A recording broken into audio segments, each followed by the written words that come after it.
Beauty means quality. Quality പ്രൊഡക്ട്സുകളുമായി നിങ്ങളുടെ സൗന്ദര്യ സങ്കല്പങ്ങളെ സാക്ഷാത്കരിക്കുന്നതിന് ഞങ്ങളുണ്ട് കൂടെ. Royal beauty parlour and spa, Chelakkara. Kunnamkulam custody മർദ്ദനത്തിൽ ഉൾപ്പെട്ട പോലീസുകാരെ സർവീസിൽ നിന്ന് പിരിച്ചുവിടണമെന്ന് മർദ്ദനത്തിനിരയായ സുജിത് വാർത്താ സമ്മേളനത്തിൽ ആവശ്യപ്പെട്ടു. കുന്നംകുളത്തെ കസ്റ്റഡി മർദ്ദനത്തിൽ ഉൾപ്പെട്ട പോലീസ് ഉദ്യോഗസ്ഥരെ സർവീസിൽ നിന്ന് പിരിച്ചുവിടണമെന്ന നിലപാടിൽ ഉറച്ച് മർദ്ദനത്തിനിരയായ സുജിത് പോലീസ് സ്റ്റേഷനുകളിലെ CCTV ദൃശ്യങ്ങൾ സംബന്ധിച്ച് സുപ്രീം കോടതി സ്വമേധയാ എടുത്ത കേസിൽ കക്ഷി ചേരുമെന്നും സുജിത് അറിയിച്ചു.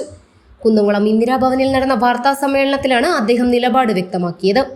മനുഷ്യ മനസാക്ഷിയെ ഞെട്ടിച്ച ക്രൂരമായ അനുഭവം ഇനി ആർക്കും ഉണ്ടാകാൻ പാടില്ല. അതിനുവേണ്ടി നിയമ പോരാട്ടം തുടരും, സുജിത് പറഞ്ഞു. കുന്നംകുളം കസ്റ്റഡി മർദ്ദനവുമായി ബന്ധപ്പെട്ട് 4 പോലീസുകാർക്കെതിരെയാണ് നിലവിൽ കേസ് എടുത്തിട്ടുള്ളത്. സുഹൈൽ എന്ന മറ്റൊരു ഉദ്യോഗസ്ഥനെയും കേസിൽ പ്രതി ചേർക്കണമെന്ന് അദ്ദേഹം ആവശ്യപ്പെട്ടു.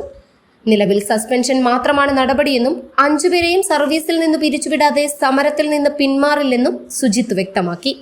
യൂത്ത് കോൺഗ്രസ് നേതാവായ Sujith Varghese, Chuvannur Nitheesh, block Congress president CP Rajeev എന്നിവരും വാർത്താ സമ്മേളനത്തിൽ പങ്കെടുത്തു.